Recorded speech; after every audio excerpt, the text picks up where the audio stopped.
বিসমিল্লাহির রহমানির রহিম। খুলনা প্রকৌশল ও প্রযুক্তি বিশ্ববিদ্যালয়ের সম্মানিত অধ্যাপক ইলেকট্রিক্যাল ডিপার্টমেন্টের মোহাম্মদ সেলিম হোসেনের অকাল মৃত্যুতে আমরা এখানে একতাবদ্ধ হয়েছি, একসঙ্গে আসছি। আমরা এই অকাল মৃত্যু মেনে নিতে পারিনি, তাই আমরা এখানে সবাই আবদ্ধ হয়েছি। অ্যাকচুয়ালি সেলিম হোসেন স্যার, আমরা আসলে স্যার বলেই তাকে সম্বোধন করি, যেহেতু আমার থেকে 1 বছরের সিনিয়র, তারপরেও তাকে আমরা স্যার বলেই সম্বোধন করতে চাচ্ছি।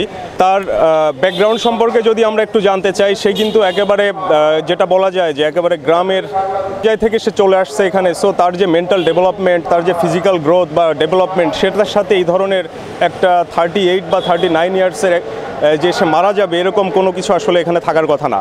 সো এইটার পিছনে যে জিনিসগুলো জড়িত, সুষ্ঠু তদন্তের মাধ্যমে আমরা তার সুষ্ঠু বিচার আমরা গভর্নমেন্টের কাছে চাচ্ছি। এবং যতদূর আমরা জানি যে আমাদের ক্যাম্পাসে খুলনা প্রকৌশল ও প্রযুক্তি বিশ্ববিদ্যালয়ে একটা তদন্ত কমিটি হয়েছিল 3 জনের, সেখান থেকে 2 জন অলরেডি সোফার তাদের নামটা সরিয়ে নিয়েছে। কেন নিয়েছে আসলে জানি না, এটার সঙ্গে তারা আসলে নিজেদেরকে ইনভলভ করতে চাচ্ছে কি না, এটা আসলে একটা খতিয়ে দেখার ব্যাপার আছে এখানে আমি মনে করি। তবে এখানে যে সম্মানীয় ভিসি স্যার আছেন, তার একটা এখানে পদক্ষেপ নেওয়া উচিত যে সমস্ত ডিপার্টমেন্ট থেকে, বিশেষ করে ইলেকট্রিক্যাল ডিপার্টমেন্ট থেকে যেন তদন্ত কমিটিতে লোক রাখা হয়। সেইটা হচ্ছে সবচেয়ে বড় ব্যাপার। এবং এইটার সাথে আমাদের ভার্সিটির যেসব কুলাঙ্গার রাজনীতিবিদ যারা আছেন, সেটা আমি বলতে পারি শিক্ষক ছাত্র, আমি 2 পক্ষকেই দায়ী করব। এখানে এক পক্ষের কোনো ইনভলভমেন্টে কোনো কাজ হতে পারে না, কারণ ক্যাম্পাসের পরিবেশকে নোংরা করার পিছনে 2 পক্ষরই দায়ী আছে এখানে। আজকে যদি তাদেরকে মাথায় না তুলতো, তাহলে এই পরিবেশটা কখনো সৃষ্টি হতো না। আমরা যখন ক্যাম্পাসে পড়াশোনা করেছি, তখন তো এই পরিবেশ ছিল না। তখন কি আমাদের ভার্সিটির ছেলেপেলে বের হয়নি? তারা কি ভালো ভালো জায়গায় চাকরি করে না?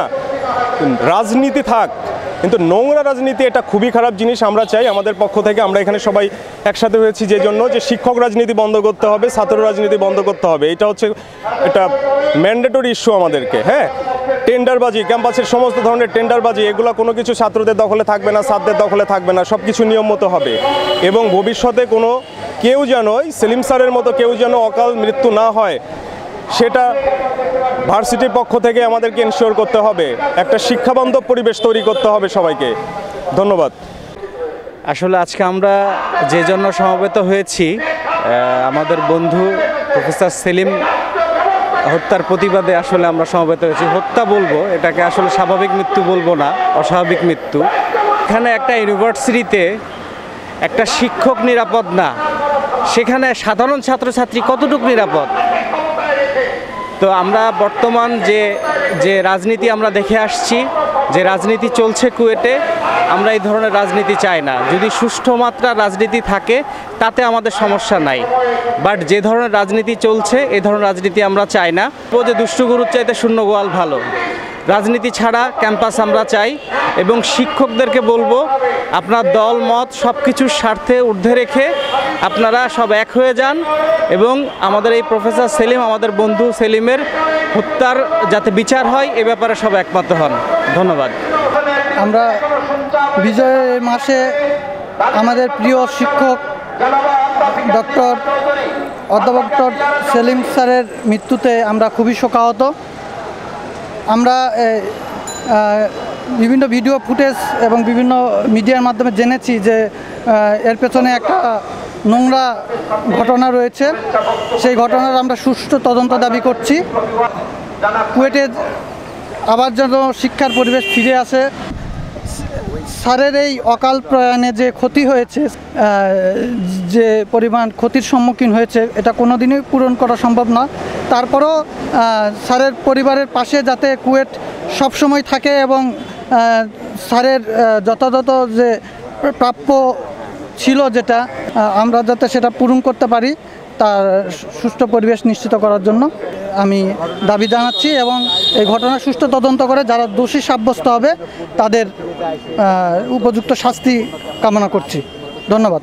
এই স্মারকলিপিতে সিসিটিভি ফুটেজ পর্যালোচনার মাধ্যমে শনাক্তকৃতদের বিশ্ববিদ্যালয় থেকে সাময়িক বহিষ্কার এবং বিতাড়িত করার দাবি জানানো হয়। ঘটনার সুষ্ঠু তদন্তের জন্য কমপক্ষে 5 সদস্য বিশিষ্ট নিরপেক্ষ তদন্ত কমিটি গঠনের ব্যাপারেও দাবি জানানো হয়। তদন্ত সাপেক্ষে দোষীদের বিশ্ববিদ্যালয় থেকে স্থায়ী বহিষ্কারের জন্য দাবি জানানো হয়। সকল ছাত্রছাত্রী, শিক্ষক শিক্ষিকা, কর্মকর্তা কর্মচারীর সার্বিক নিরাপত্তার জন্য যথাযথ ব্যবস্থা গ্রহণ করার ব্যাপারে দাবি জানানো হয়। এছাড়া প্রতিটি বিভাগীয় ভবন, হল, অফিস সহ প্রতিটি হলের সম্পূর্ণ অংশ সিসিটিভি ক্যামেরার আওতায় এনে নিরাপত্তা কর্মী সহ ব্যবস্থা গ্রহণের জন্য বলা হয়। তদন্ত সাপেক্ষে দোষী সাব্যস্ত হলে দ্রুত সময়ের মধ্যে যথাযথ আইনি ব্যবস্থা গ্রহণ করার দাবি জানানো হয়। প্রফেসর ডক্টর সেলিম হোসেনের পরিবারকে 2 কোটি টাকা আর্থিক ক্ষতিপূরণ সহ তার পরিবারের যে কোনো সদস্যের যোগ্যতার ভিত্তিতে কুয়েটে চাকরির ব্যবস্থা করার জন্য বলা হয়। ঘটনার সূত্রপাত এবং প্রকৃত কারণ খুঁজে বের করে এর স্থায়ী নির্মূলের জন্য দাবি জানানো হয়। এরপর বিকাল 4টায় প্রশাসনিক ভবনে বিশ্ববিদ্যালয় সিন্ডিকেটের মিটিং অনুষ্ঠিত হয়। মিটিং চলাকালে ত্রিপলি বিভাগের শিক্ষার্থীরা প্রশাসনিক ভবনের বাইরে শান্তিপূর্ণভাবে অবস্থান করে। এরপর একটি শোক র্যালি বের হয় এবং ক্যাম্পাসের বিভিন্ন অংশ প্রদক্ষিণ করে ডিপার্টমেন্টে এসে শেষ হয়। উক্ত বিশ্ববিদ্যালয় সিন্ডিকেটের মিটিংয়ে কোনো রকম সিদ্ধান্ত এখনও আসেনি। এই পরিপ্রেক্ষিতে বিভাগীয় শিক্ষার্থীদের কর্মসূচি আগামীকালও অব্যাহত থাকবে। কুয়েটের প্রাক্তন ছাত্রছাত্রীরা কুয়েট প্রশাসনের এই মৌনতার তীব্র নিন্দা জানাচ্ছে। শিক্ষক সমিতির দাবির সাথে একত্রতা প্রকাশ করে কুয়েটের সকল প্রাক্তন ছাত্রছাত্রীদের উত্থাপিত দাবিগুলো নিম্নরূপ: নিরপেক্ষ তদন্ত কমিটির মাধ্যমে স্যারের মৃত্যুর সুষ্ঠু তদন্ত, দ্রুত সময়ের মধ্যে তদন্ত প্রতিবেদন এবং প্রতিবেদনের সাপেক্ষে দোষী সাব্যস্ত হলে দোষীদের বিরুদ্ধে প্রচলিত আইন অনুযায়ী এবং বিশ্ববিদ্যালয় প্রশাসনিক আইন অনুযায়ী ব্যবস্থা গ্রহণ, স্যারের পরিবারের সদস্যদের জন্য আর্থিক সহায়তা এবং যোগ্যতার বিচারে চাকরির ব্যবস্থা, স্যারের সন্তানদের জন্য বিশ্ববিদ্যালয়ে ভর্তিপূর্বক সকল শিক্ষা পর্যায় সম্পূর্ণ ফ্রি করার ব্যবস্থা, নোংরা ছাত্র শিক্ষক রাজনীতি কুয়েট ক্যাম্পাসে সম্পূর্ণরূপে বন্ধ করতে হবে। ক্যাম্পাসে শিক্ষক, ছাত্রছাত্রী, কর্মকর্তা, কর্মচারীদের জন্য সঠিক নিরাপত্তা নিশ্চিতকরণ করতে হবে।